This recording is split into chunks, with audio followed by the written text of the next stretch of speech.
झूठों के बाद सब कुछ डबल इंजन की सरकार कर रही है। और कोई अगर वोट नहीं देता बीजेपी को, एनडीए को, तो बेईमानी कर रहा है। जो हमारा विपक्ष है वो बहुत मजबूत है, उसके पास सारी ताकत है, सारा मशीनरीज है, सारा हथकंडा है। हम लोग कहीं नहीं हारे, हम हार गए अपने घर पे। हम अपने लोगों के कारण हार गए। हमारा जो वोटर था, जो हमारा पूंजी था, वो पूंजी ही खिसक गया। कहता नमी पास आदमी हम ही सबको नौकरी दे दिया, तो ही नौकरी दे दिया है 15 महीना। मुख्यमंत्री जो होता है, आप जानते हैं प्रेस वाला, मुख्यमंत्री के कलम से सब कुछ होता है, वो कहाँ से नौकरी देगा। अब मैं एक चीज और बताता हूँ, बहुत शोर मच रहा है इस बात को लेकर के। तो मैं ये देख रहा था कि ये पैटर्न क्या है। जैसे ये बता रहे हैं कि अररिया में मुसलमानों की बड़ी बिरादरी कुल्हैया बिरादरी है, तो मुसलमानों ने वोट नहीं किया।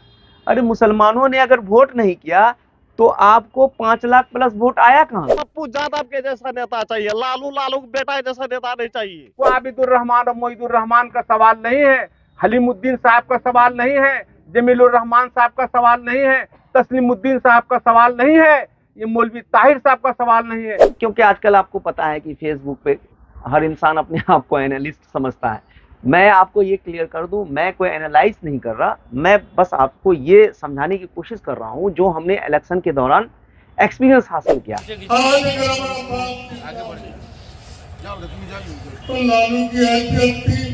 थोड़ा सा अनुभव का कमी है, क्योंकि वो जोकी से चुनाव हमेशा विधानसभा दो बार हुए हैं, विधायक हुए हैं, और अचानक एक बार एमपी में आ गए। और एमपी का क्षेत्र हमने क्या किया था कि लोग सोच भी रहे होंगे, क्योंकि अररिया में तो हमने पब्लिक ओपिनियन बहुत ही क्लोजली लिया है, लोगों से बात भी की है। इस बार 2024 का इलेक्शन में एक सरप्राइजिंग बात यह है कि इसमें सब खुश हैं, अपोजिशन वाले भी खुश हैं, जो रूलिंग पार्टी है वो तो खुश है ही, और छोटे लोग भी खुश हैं, बड़े लोग भी खुश हैं। तो ये बड़ी अच्छी बात है। अगर हम कहते हैं कि डेमोक्रेसी, तो डेमोक्रेसी का ये अच्छा साइन है। मैं ये चाह रहा हूँ कि एग्जैक्टली मैं अररिया के लोगों को ये बता पाऊँ कि हमारी फाइंडिंग्स क्या है, हमारी ऑब्जर्वेशन क्या है, और ये जो एक्सपीरियंस है, ये ग्राउंड लेवल एक्सपीरियंस है जो हम लोगों ने लोगों से बात करके रखा हुआ है। और मैंने यहाँ स्क्रीन भी खोला हुआ है, सीमांचल डायरी, आप लोग इसको सब्सक्राइब भी कीजिए। हम इतनी मेहनत से कंटेंट बनाते हैं, हमें इतना तो आप रिवर्ट कीजिए, हमें सब्सक्राइब कीजिए। कल हमने जैसे जाकिर साहब का इंटरव्यू लिया था, तो अब मैं जाकिर साहब के इंटरव्यू के ही बारे में बोल दूँ। तो मैंने उनसे इंटरव्यू एक्चुअल में इसलिए लिया था कि मैं उनके नज़रिया से समझना चाह रहा था, क्योंकि फारिसगंज हम गए थे, तो हमारी टीम भी थी, 2-4 लोग फारिसगंज में थे, तो जाकिर साहब नजर आए। एक हियरिंग जो हमें आ रही है कि जाकिर साहब या कांग्रेस वालों ने ऐसा नहीं किया, वैसा नहीं किया, तो मैं इन सब चीज़ों को सेंसलेस समझता हूँ। क्योंकि हमने तो आबिदुर रहमान साहब को भी देखा, कोस्कीपुर हम गए थे, मानीपुर कोस्कीपुर, तो बहुत ही इन्होंने इमोशनल स्पीच दिया। और 1-2 दिन वो जब हम ओपिनियन पोल कर रहे थे तो हमें टकरा भी गए थे। एक एक आदमी को शानवाज बन जाना होगा। ये आबिदुर रहमान का सवाल नहीं है, ये पूरे मुल्क का सवाल है। इस मुल्क के सवाल को हिफाजत के लिए हमें कुर्बानी देनी होगी। इस बात को सोचिए, गौर कीजिए। वो आबिदुर रहमान और मोइदुर रहमान का सवाल नहीं है, हलीमुद्दीन साहब का सवाल नहीं है, जमीलुर रहमान साहब का सवाल नहीं है, तस्लीमुद्दीन साहब का सवाल नहीं है, ये मौलवी ताहिर साहब का सवाल नहीं है। ये सवाल आपका सवाल है, हमारा गर्व। हाँ, तो मैं ये कह रहा था कि मैंने क्या लिखा है, तो ये मैंने नहीं लिखा, असल हमारे आप कह लें कि जो कंटेंट लिख के देते हैं आसिफ अबरार साहब पटना में बैठे हैं, उन्होंने लिख के भेजा है। तो मैं 1-2 लाइन आपको पढ़ के सुना देता हूँ। इस बार अररिया का चुनावी सफर काफी दिलचस्प रहा। नामांकन के आखिर तक इंडिया अलायंस की तरफ से उम्मीदवार की घोषणा न होने का चर्चा बहुत ही जोर से होता रहा। चौक चौराहे पर प्रत्याशी को लेके ही आए दिन चर्चा होती थी। कभी डॉक्टर शत्रुघ्न का नाम उछलता, तो कभी राजद प्रत्याशी सरफराज आलम, जो इनके बड़े भाई हैं, उनका नाम आता था।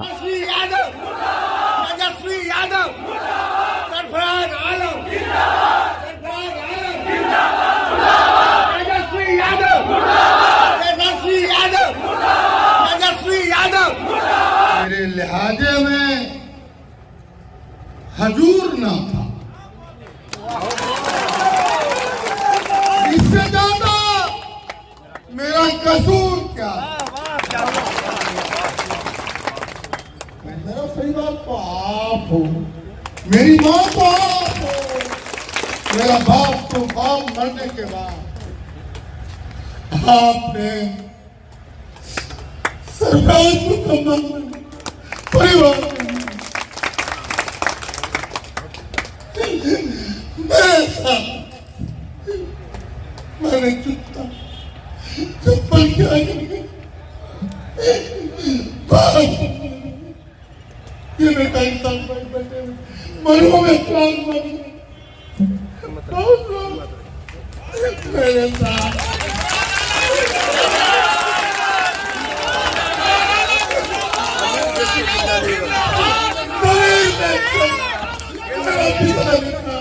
निर्दलीय लड़ रहा है।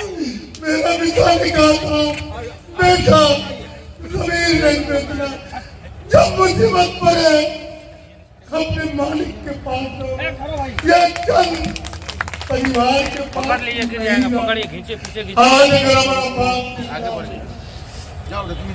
तो लालू की हैसियत थी। अशफाक करीम साहब थे, उनका भी नाम काफी जोर शोर से आया। बाद में ये हुआ कि एक टिकट तो क्योंकि एक ही को देना है तो शहनवाज साहब को टिकट मिला, लेकिन एक कारण जो हमें इसी चर्चा में समझ में आ गई थी वो ये कि शहनवाज साहब को लेट से टिकट अनाउंस करना।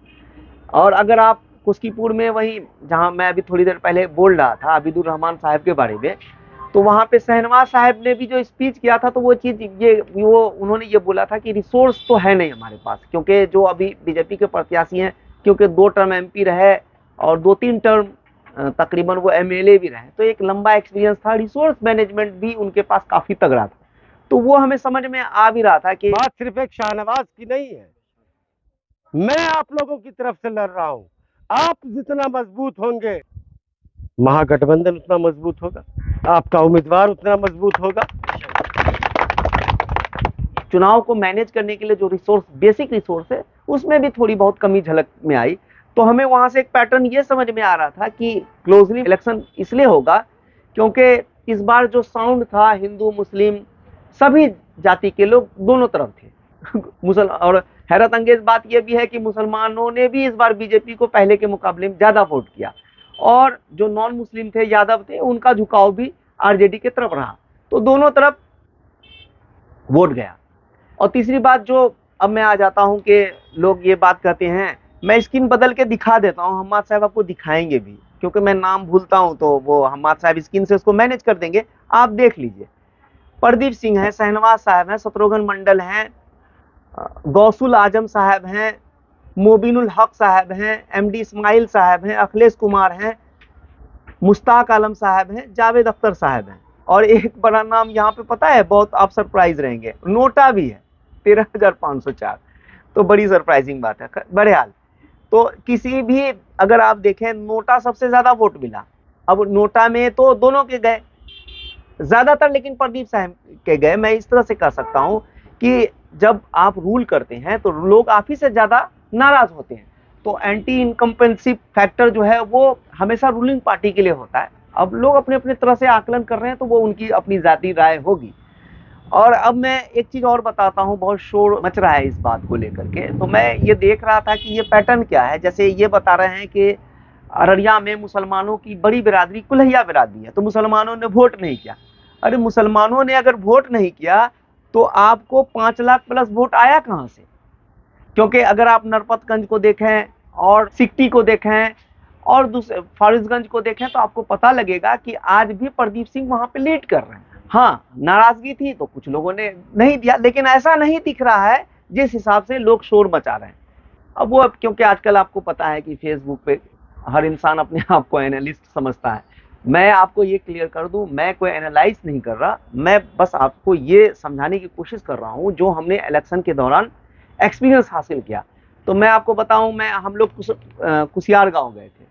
तो कुसियार गांव में आपने अगर देखा होगा तो सीमांचल डायरी ने कुसियार गांव का वो ओपिनियन पोल रखा था। तो एक साहब थे जो इस बात से नाराज दिखे कि पप्पू यादव को टिकट नहीं दिया गया। तो पप्पू यादव का टिकट नहीं देना, जो यादवों का वोट 100% जाना था, तो वो भी एक कारण बना, क्योंकि उन्होंने ये बोला कि भाई पप्पू यादव यादवों के, वो अपने आप को पप्पू यादव से बेसिकली एसोसिएट करके देख रहे हैं कि हम यादवों को नहीं पूछा जाता, और तेजस्वी ने ऐसा क्यों कहा, वैसा क्यों कहा। वो जो उन्होंने चुनाव के दौरान बातें कही थी, तो वो भी कहीं ना कहीं निगेटिव इम्पैक्ट दिखा। बेटा बोलता है इंडिया को वोट नहीं दो तो एनडीए को वोट दे दो।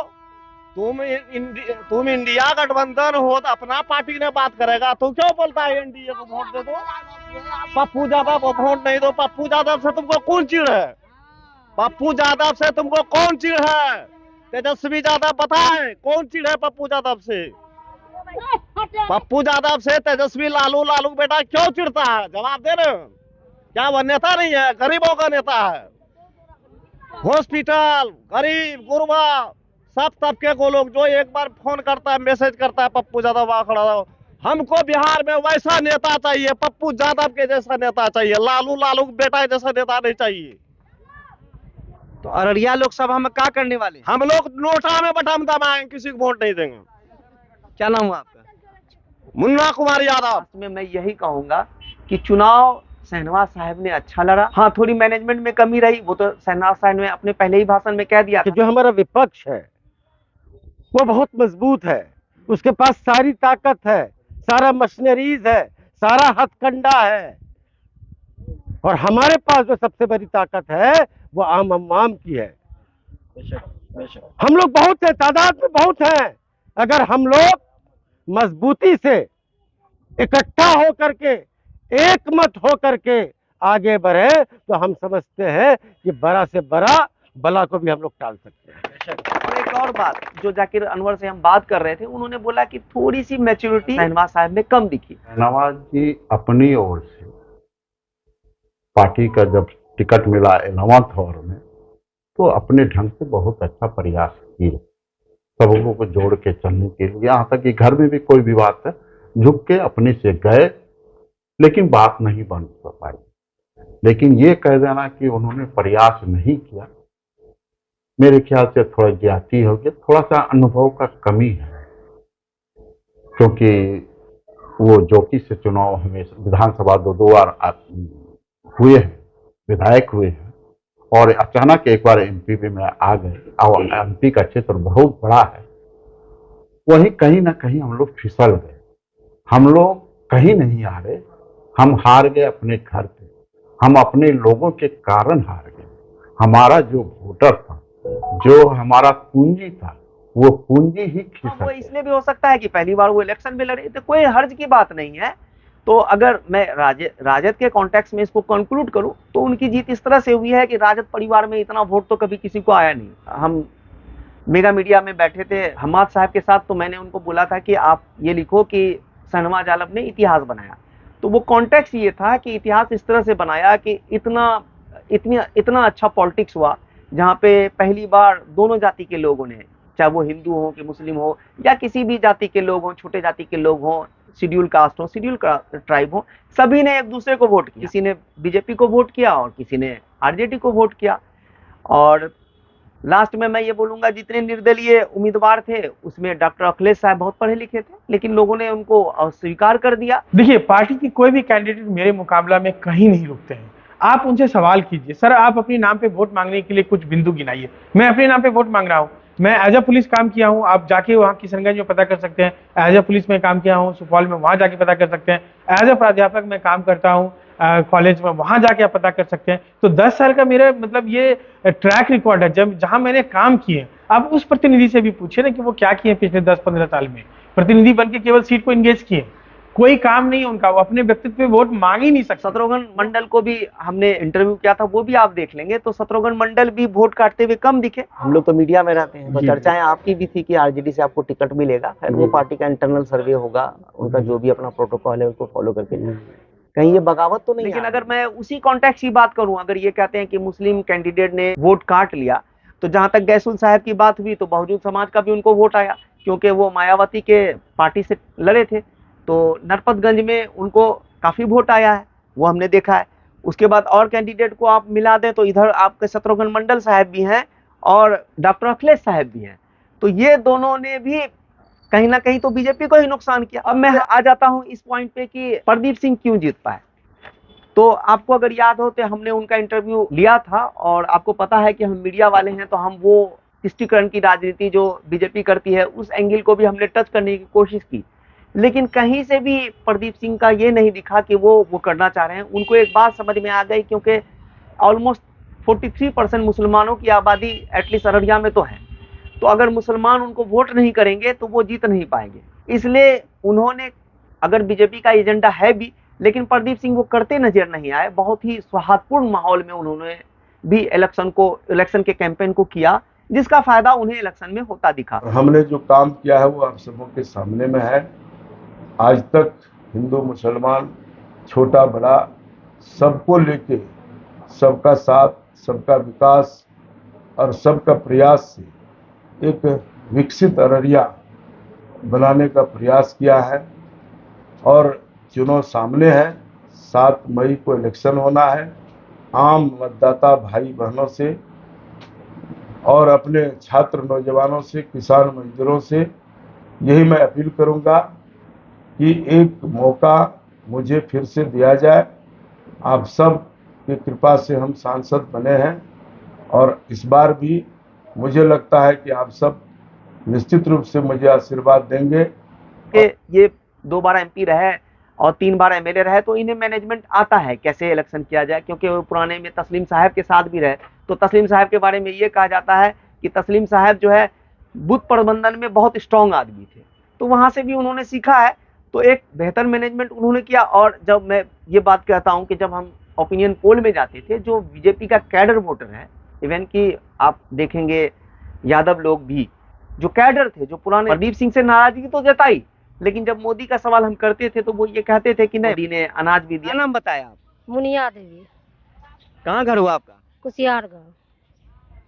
तो हम लोग ये पता करने की कोशिश कर रहे थे अभी, इधर माहौल किसका है कुशियार गांव में, किसको वोट दे रहा है साहब? मोदी को। लालू भी खड़ा हुआ है, उसको नहीं दे रहा है? मोदी को काहे दे रहा है? मोदी खैच मोदी को देते हैं। नाम हुआ सर आपका? मेरा नाम पंडित अजय झा हुआ। कहाँ से आप? मैं अररिया के इस विधानसभा का मैं पूर्व प्रत्याशी रहा हूँ, बीजेपी से भी और लोजपा से भी। क्या लग रहा है, अभी तो आप बीजेपी का प्रचार कर रहे होंगे, प्रसार कर रहे होंगे? हाँ, कर रहे हैं। कैसा लग रहा है क्षेत्र में? कहीं कोई बात नहीं बचता है, सीधी बात है। 2 विधानसभा में ये लोग जो लीड कर रहे थे, 42,000 43,000 से यहाँ से और 55,000 से जोकी से, इस बार जोकी में बराबर कर देंगे हम लोग। अच्छा। और 4 विधानसभा में तो हम लोग लीड करते ही करते हैं। कोई सब्जेक्ट है क्या? कहीं कोई सब, यही देखिए आधा घंटा में सला यहाँ आ जाइएगा अररिया टाउन से, विकास हुआ है। कब्रिस्तान हो, आपको मदरसा हो, संस्कृत विद्यालय, कौन, सबका साथ, सबका विकास, सबका विश्वास हुआ है। देखिए ये मेरा जो पुराना ये क्षेत्र रहा है, अभी हम लोग जो है चनरदे, बरगमा, बोची और आपको गैड़ा, परोठा ये करते हुए आ रहे हैं। आपको देखिए सीधा सीधी बात है, विकास चौमुखी हुआ जो दिख में आ रहा है। बिजली हो, स्वास्थ्य हो, सड़क हो, जिला हेडक्वार्टर से किसी भी गांव बिना गियर चेंज करते हुए चले जाइएगा आप जैसो। यहाँ पर सब्जेक्ट विकास पर वोट होना चाहिए, हिंदू मुस्लिम पर नहीं होना चाहिए। ये सांसद जितना मुद्दा उठाया है, आपको 10 साल में, बीच में 5 साल नहीं था जो है, 9 से 14 रहा, 14 में हारा, फिर 19 में आया। आपको आज़ादी के बाद जितना मुद्दा इन्होंने उठाया पार्लियामेंट में कोई सांसद नहीं उठाया। उसके बाद आप देखिए लोग कहे जाता है हिंदू मुस्लिम पर, जात पर, माई बाप पर। हमारा कहना आप अररिया में देखिए, 4 लेन देख लीजिए, आप बॉर्डर रोड देख लीजिए, आप रेल अररिया से गलगलिया रेल लाइन देख लीजिए, सुपौल से अररिया देख लीजिए। अब चाहिए क्या? बेरोजगारी की बात है। बेरोजगारी अभी देखिए, हम अपने भी गांव में जाते आते थे, अभी भी यहाँ गए, हर जगह खुशहाली में किसान है, मक्का आधारित खेती हुआ, उन्नत खेती हो रहा है, सब जगह सब ठीक ठाक है। बेरोजगारी की समस्या है, पॉपुलेशन बढ़ा है, उस पर ध्यान देने की ज़रूरत है। हम लोग इस बार जो है उद्योग फैक्ट्री वगैरह लगाने की बात हम लोग ने प्राइम मिनिस्टर को भी कहा है, सीएम को भी कहा है। हमारे क्षेत्र में उद्योग का ज़रूरत है। अब देखिए यहाँ पर पॉलिटेक्निक, सिमराहा में आपको क्या कहते हैं इंजीनियरिंग कॉलेज, यहाँ मेडिकल कॉलेज सेक्शन हो गया यही बगल में, ठीक है ना? कौन चीज नहीं किया है? और तेजस्वी यादव क्या किया भाई? हम तो नीतीश जी को बोले इसका तो समाप्ति हो गया था, आपने उसको ला करके ये 15 महीना आप आ गए साथ में, आप ही सब कुछ कर दिए। 18 साल जो ये तो 15 महीना में लोग बेचने लगा।